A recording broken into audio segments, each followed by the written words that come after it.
Welcome to Movie Recall. In today's video, we will be going through the 1998 movie Can't Hardly Wait. It's time to recall. Let's get started. Turn on subtitles and spoilers ahead. The movie begins at a graduation ceremony in 1998 where all the students are gossiping about different things, such as the big end-of-the-year party at a rich girl's house, a student being naked under his robe, and the school's most popular girl, Amanda, being dumped by her jock boyfriend. This last piece of news is very important to Preston, who has been crushing on Amanda for the last 4 years. He tells his best friend, the antisocial Denise, that Mike dumping Amanda and her attending the same party that Preston will be attending has to be a sign. Denise rolls her eyes at her friend's wishful thinking as Preston reminisces how, due to missing the bus for the first time in his life, he was the first one to see Amanda Beckett at her first day at school. How she had walked into his class later instead of all the other classes and was eating the same flavor of Pop-Tart that he was eating.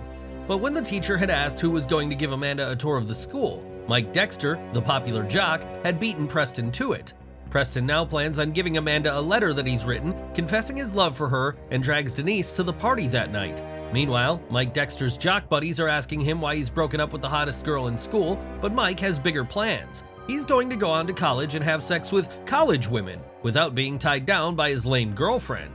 This speech inspires his friends to break up with their girlfriends too, so they can party all summer before heading off to college. We then meet Kenny Fisher, a white kid who acts and dresses as a black guy. He's prepared a love bag consisting of anything he might need to get laid and is determined to lose his virginity at the party so that he can gain experience for college girls waiting for him. Another guy going to the party is the school geek and misfit William Lichter. Poor William has been tortured and bullied for years by Mike. He's out for revenge as he and his nerdy friends plan to get Mike drunk and take naked pictures of him and his jock friends in a gay embrace. Preston and Denise arrive at the party where Preston hears a song on the radio which says Mandy, which he takes as another sign, while Denise tries telling him he's hopeless.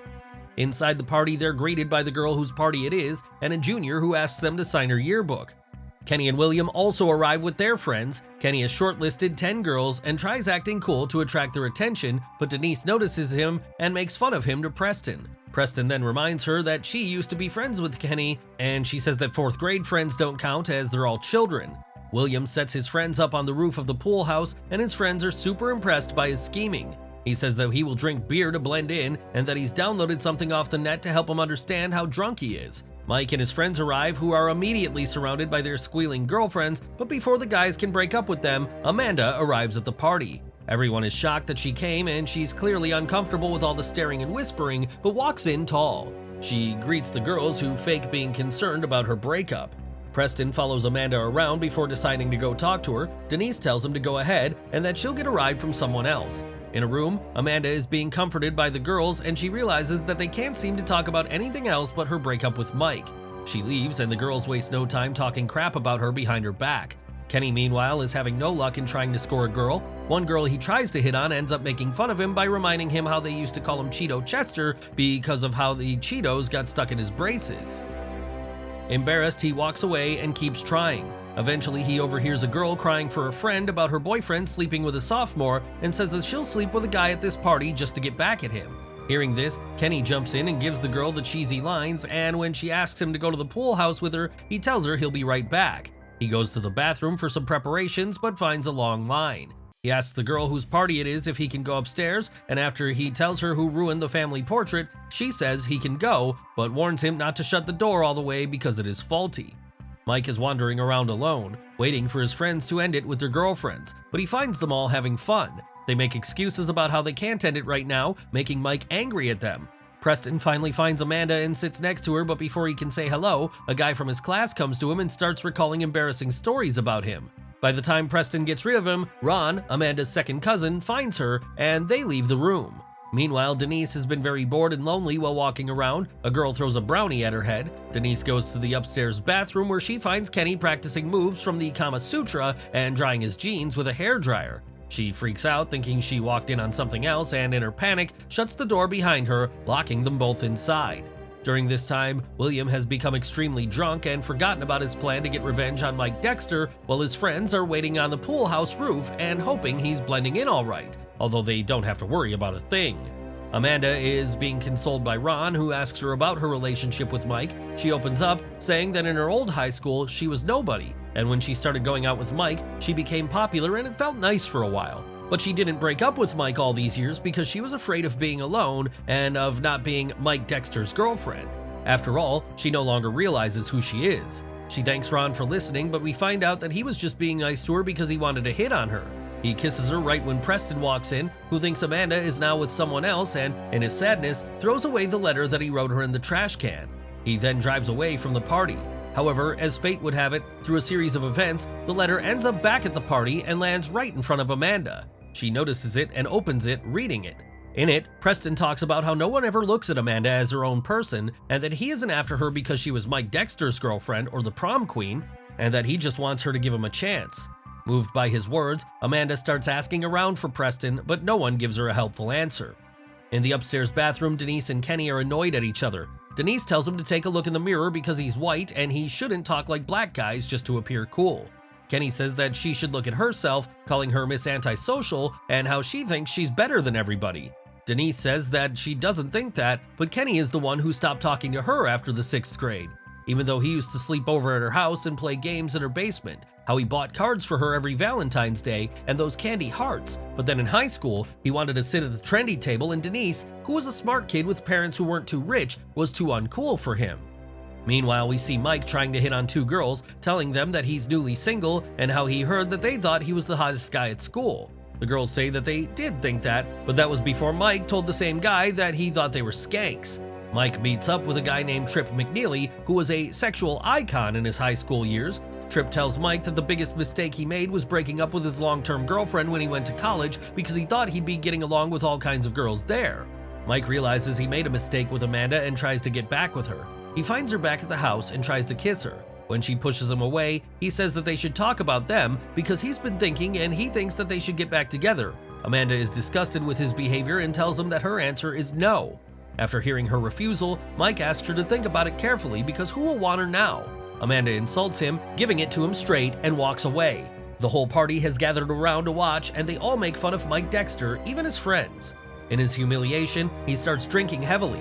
William sees his opportunity and goes after Mike, trying to lure him out to the pool house, but Mike is getting drunk himself. He calls himself a loser and says that he broke up with the hottest girl in school. He begins crying and hugs William. Preston is sitting alone in his car wondering why there are so many signs if he and Amanda were not supposed to be together anyway. He overhears on the radio that it is Barry Manilow's birthday, which is why the song Mandy was being aired, and that he will be on the line taking live questions. Preston hurries to a phone booth to make the call and struggles to get in line. He just wants to ask if the song is about true love or a dog like Denise told him. But an older woman who is a stripper cuts his call just as he gets through. Her car has broken down and she wants to call a cab. They both argue before cooling down and sitting together. He tells her about his night and she tells him how she had the hugest crush on Scott Baio. She believed that they're going to meet somehow, and then one day he did a mall tour in their town and she went, waiting there for hours. When he finally got out, she was the first to see him, but she was so dazzled by him that she couldn't say anything. She regrets it, saying that maybe if she had said something, it might have made a difference. She tells Preston that fate is definitely real, but it only gets you so far. The rest, you have to do yourself. Her cab arrives and she leaves, telling him to go after Barry Manilow. She won't judge him for it. Preston tries telling her that he isn't into Manilow, but lets it go.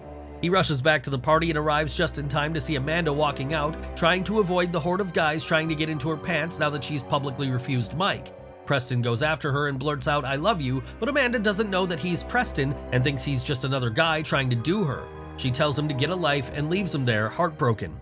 As Amanda is about to leave, the girl getting everyone's signatures asks her to sign as well. Amanda takes it from her and then realizes she can see who Preston is. She flips forward and realizes that the guy she just gave a lot of crap to was none other than the guy who she's been looking for.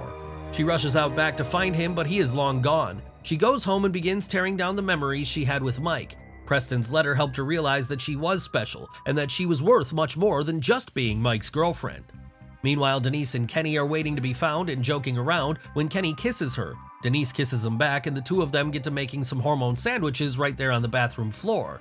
However, they later get into an argument. Mike and William both talk while drunk, and Mike apologizes for his bullying and William forgives him. Also part of the story is the band scheduled to play during the party. They are excited that perhaps an acquaintance of a famous rocker may be there. As they begin to play, they have a fight about what some of the band members are wearing. Eventually, they decide to get back together, and only as soon as they begin to finally play, the police show up to bust the party. When the cops show up to the party, it is way out of control. William tells Mike that they have to get out of there and they run outside. Unfortunately, Mike runs to the pool house, which is where William's nerdy friends are waiting to chloroform Mike and his buddies for the picture taking. They ambush Mike and William and take gay pictures of them before they realize what they've done. Mike and William end up in jail.